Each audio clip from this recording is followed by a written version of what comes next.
Hello everyone and welcome back. As you can see, we've got a couple of wheel guns on the table. Let's take a look at them.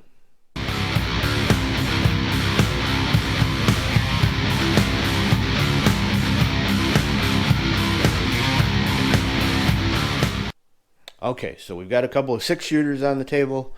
On this side you can see we have the Ruger GP100 stainless steel 4.2 inch barrel, 6 shots. On this side we have the Colt King Cobra Target 4.25 inch barrel, stainless steel, 6 shots.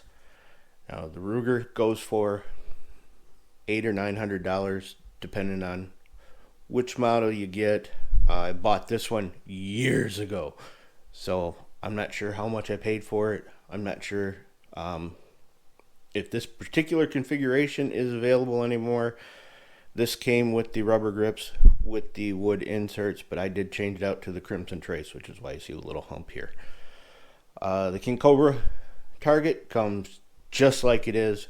That is about $900 MSRP.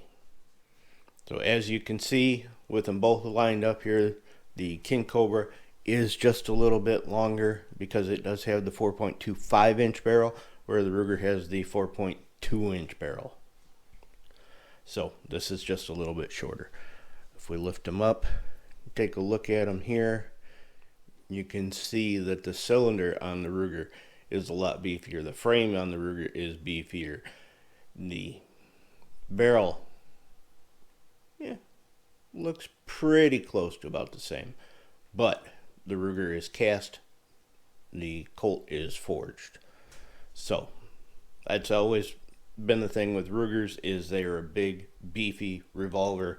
It definitely shows up when it's compared sitting right next to the Colt King Cobra Target. Now one thing I'll mention that I did notice in my shooting video is right here, when you put a few rounds through it, this either needs to be undercut on the grips a little bit for the Colt, or they need to take this and back the trigger guard off a little bit. I've never had that problem with the Ruger. There's plenty of room in there. This one has never dinged my knuckles shooting it. This one has. Now as far as the comparison on the specs, like I said, they're both 6 shots, 357 Magnum or 38 Special if you want. The weight empty on the Colt is 2 pounds 2 ounces.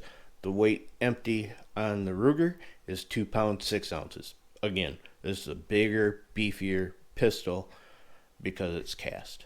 The weight loaded with 125 grain Sig Sauer V Crown was 2 pounds 5 ounces on the Colt and 2 pounds 10 ounces on the Ruger.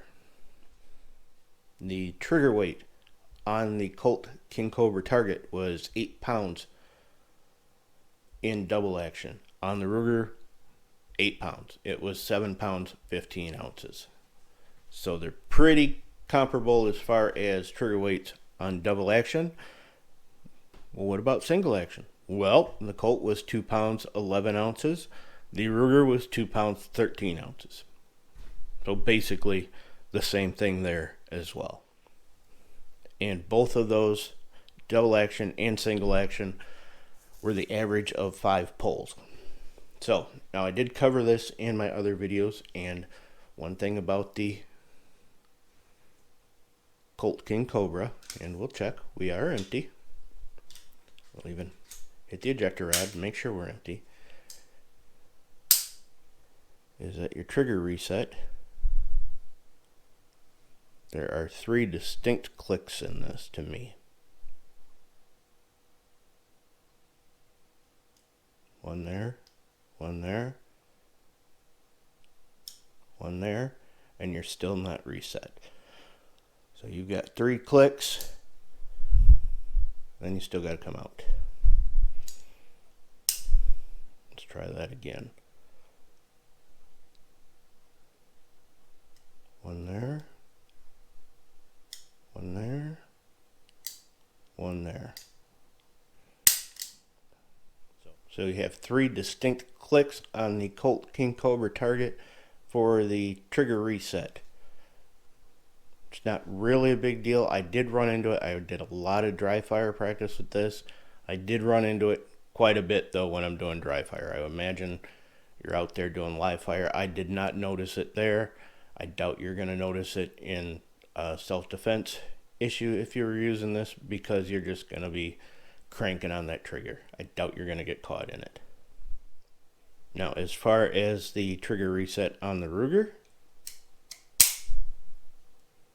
bring it out here.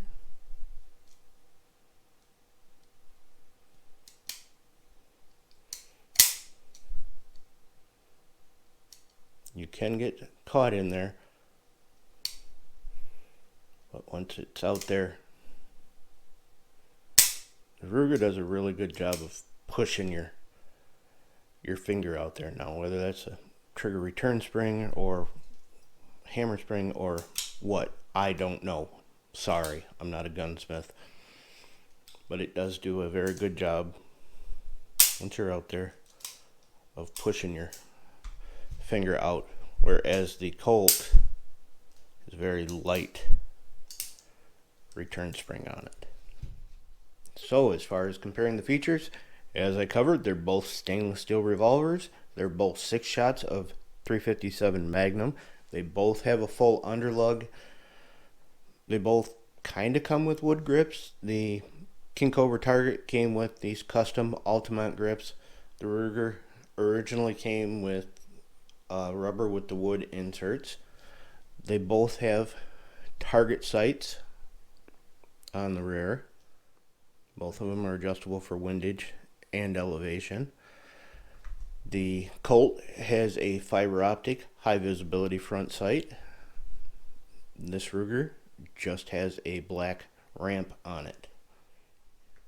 And as you can see, with all Colts, I believe all Colts, I'm not going to say all Colts because I haven't tested all Colts. I don't own all Colts. So as far as I know, Colts all pull back to release the cylinder, and it turns clockwise. The Ruger push in to release the cylinder, and it turns counterclockwise. The hammer on the Colt is thinner than the hammer on the Ruger because the pistol is thinner. The Ruger has a very nice wide hammer, easy to reach, big spur,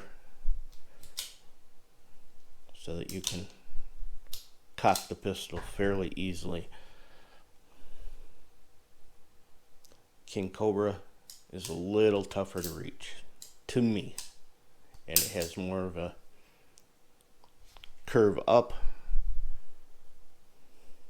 where the Ruger is a little flatter. And just for shits and giggles, we'll do a little trigger pulling here.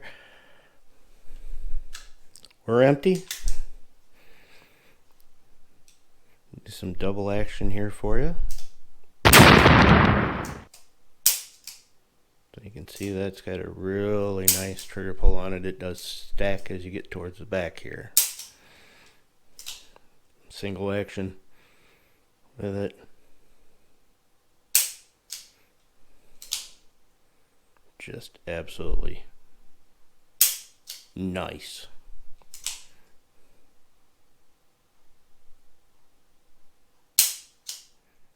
And just so my Colt doesn't get lonely, here's some, it's got a little bit of stacking. I've done a lot of dry fire with this, and it actually has smoothed out a little bit from what it was. So it's a very nice trigger. Doesn't stack quite as much going back as what the Ruger does. And absolutely glass on that single action. So there you go. There was a little side-by-side comparison of the Colt King Cobra Target, brand new, and the Ruger GP100 4-inch barrel, which I've had since sometime during the assault weapons ban. Don't know when. This is probably the firearm that I have owned the longest. Not the oldest one I own, but the one I've owned the longest. Either that or my P89, which is also a Ruger. So I hope you guys liked the comparison between these two. Like, share, subscribe this video. Check the cards that are running around here someplace. And you can see me shooting this. You can see the unboxing of this. There's also a pumpkin carving video out there that I used this on. And until next time, stay armed, stay vigilant, stay safe.